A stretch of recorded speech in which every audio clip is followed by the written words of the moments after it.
Sizlarni har biringiz do'zaxga boradi. Har bir inson do'zaxga boradi.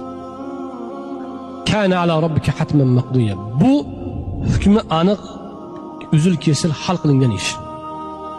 Ushbu oyatning sharhida, hadislarda keladi.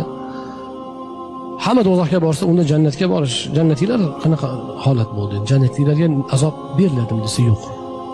Tafsirlarda keladi, jumladan Shayx hazratlari ham tafsiri Hilolda yozganlar. Suvga olib borib sug'ormay keldi deydi-ku. Shunaqa bo'ladi. Alloh subhanahu va taolo do'zax ahlini, do'zaxning azoblarini jannatiylarga ko'rsatadi.